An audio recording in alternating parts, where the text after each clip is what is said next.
Plan de lectura día 19, mes 12. Libro de Sofonías. Sofonías significa el Señor ha escondido y presenta su genealogía hasta 4 generaciones, la más extensa entre los profetas. Desarrolló su ministerio en la primera parte del reinado de Josías, entre los años 640 y 621 a.C. Es del todo esperable que su predicación haya influido en las conocidas reformas espirituales de este rey, que se relacionaron con un avivamiento espiritual. En los días en que comenzó su ministerio, Judá se encontraba en un periodo de corrupción política, social y espiritual que amenazó con traer el juicio del Señor a esta nación. Como es característico en los profetas, vemos que en su predicación, el juicio y la salvación del Señor están entrelazadas. Sofonías advierte a su pueblo de un terrible juicio venidero y por tanto lo llama al arrepentimiento para encontrar salvación en el Señor. El profeta se refiere al día del Señor, un término que indica esas intervenciones de Dios en la historia a fin de derramar su juicio sobre los pecadores y traer bendición sobre su pueblo. Estos distintos días del Señor en la historia anticipan ese gran día del Señor final, donde juzgará al mundo con justicia y exaltará en gloria a su pueblo, por medio de Jesucristo. Entonces el mensaje de Sofonías apunta en último término a ese día donde se establecerá por completo el reinado de Cristo y anticipa también el tiempo en que los gentiles vendrían masivamente a la salvación por medio de él. El capítulo 1 inicia con un anuncio de juicio universal con efectos más devastadores que el diluvio. El Señor se propone destruir todas las cosas de sobre la faz de la tierra. Luego enfoca su juicio en Judá por su idolatría que los llevó a considerar a Jehová como uno más de los dioses sobre la tierra, al que podía orarse al mismo tiempo que se oraba a otros dioses. Esto era evidencia del sincretismo religioso, donde las religiones paganas se habían mezclado con el culto al Señor. También había quienes ya ni siquiera consultaban al Señor y se habían apartado completamente de él. Por tanto, debían callar, espantarse porque el juicio del Señor estaba cercano y caería desde los reyes hacia abajo. Había quienes estaban endurecidos en su maldad y reposaban tranquilos, pensando que el Señor no intervendría ni para bien ni para mal, que estaba ajeno a lo que ocurría. Pero este día del Señor caería sobre ellos y serían como ciegos, ya no tendrían luz, porque pecaron contra el Señor. Sufrirían la invasión y morirían de esta forma violenta, y en ese momento no podrían librarlos sus riquezas, ya que el juicio del Señor estaba determinado sobre ellos. Constantemente vemos en los profetas que el juicio del Señor viene en momentos de pecado extendido, incluso en medio del pueblo de Dios. Pero una característica que destaca es el endurecimiento de los corazones, la insensibilidad ante la palabra de Dios y el menosprecio hacia el Señor, pensando que Él no actuará con justicia, que pasará por encima el pecado y que no hará nada ante la maldad. Estas cosas son la antesala de la destrucción. No miremos en menos al Señor y a su justicia. En el capítulo 2, el Señor abre la puerta de esperanza para Judá. Es posible escapar del juicio si se congregan a meditar sobre sus caminos y se arrepienten delante del Señor. Esto es una muestra de la misericordia del Señor, ya que no tendría por qué dar espacio a la gracia, pero no ejecuta su juicio de inmediato, permitiendo el arrepentimiento de los suyos. Luego comienza una serie de juicios sobre distintas naciones, iniciando por los filisteos, cuyos territorios terminarían siendo destinados al remanente de Judá,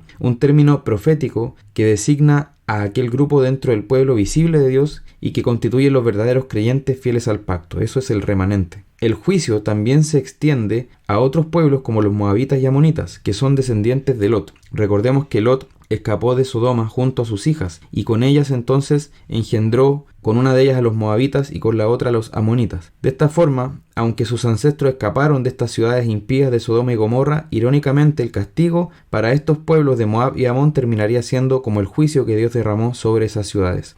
Esto sería así porque las naciones mencionadas se habían engrandecido contra el pueblo de Dios y lo humillaron.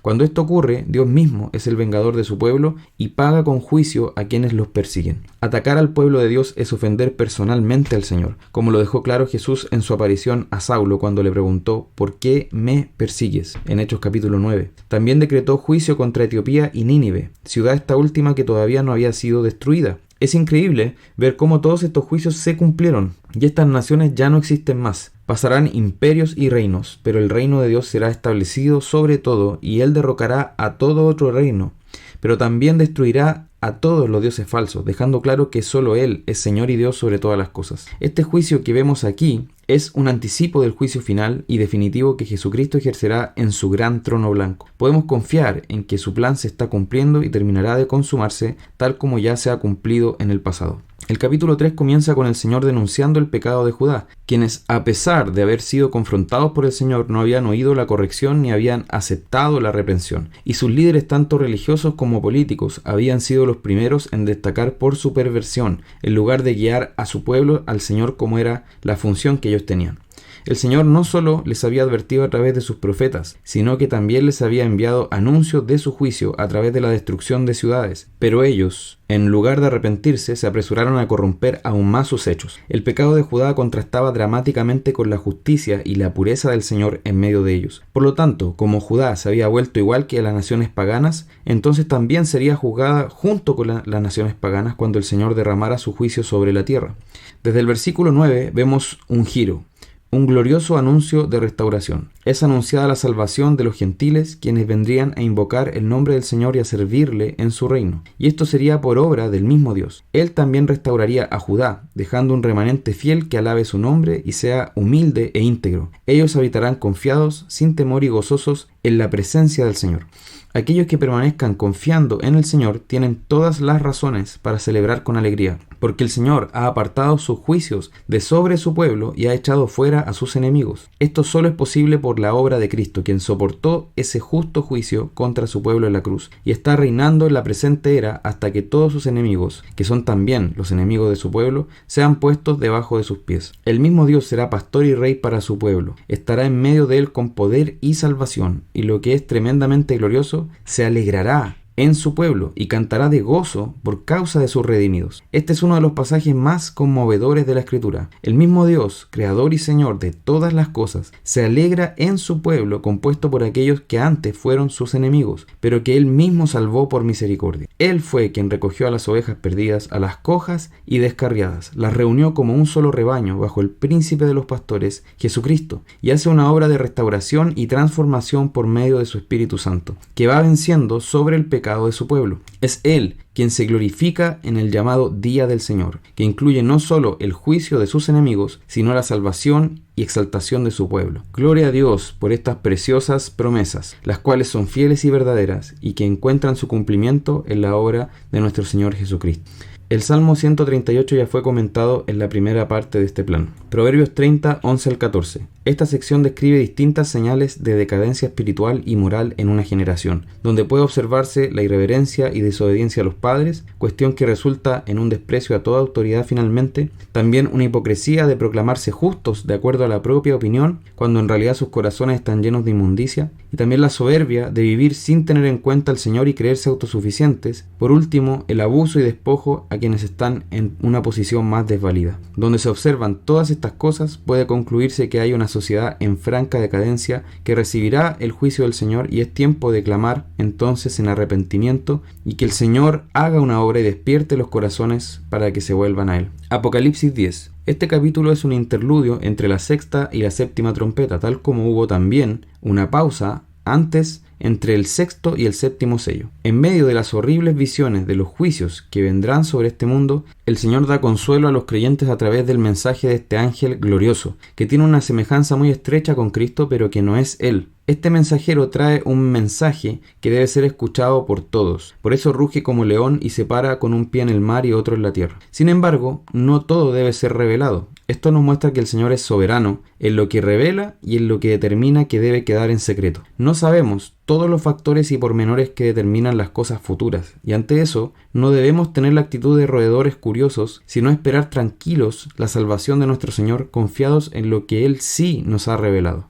De hecho, el mismo lenguaje apocalíptico es una forma de revelar, pero al mismo tiempo de esconder. Nos permite saber ciertas cosas a través de los símbolos, pero muchas quedan también ocultas y no nos resultan del todo claras. Este ángel glorioso revela que el juicio es inevitable e inminente, que ya no habrá más dilación. Cuando el ángel toque la séptima trompeta será el fin. El reino de Dios se establecerá por completo y su pueblo será exaltado en salvación. Juan recibe la orden de tomar el librito de la mano del ángel y debe comerlo. Será dulce en su boca y amargo en su vientre. Ese librito es el mensaje del Evangelio, que es dulce a nuestra alma, pero al proclamarlo es recibido con persecución y rechazo por el mundo, por lo que hay también un sabor amargo. También parte de esa amargura es el juicio que necesariamente debe derramarse sobre los que permanecen rebeldes contra el Señor y persiguen a su pueblo. Esta experiencia personal del apóstol con el libro implica que no solamente tiene que entender y digerir el mensaje del Evangelio, sino también tiene que experimentar su dulzura y el sufrimiento, el llevar la cruz, que es siempre la porción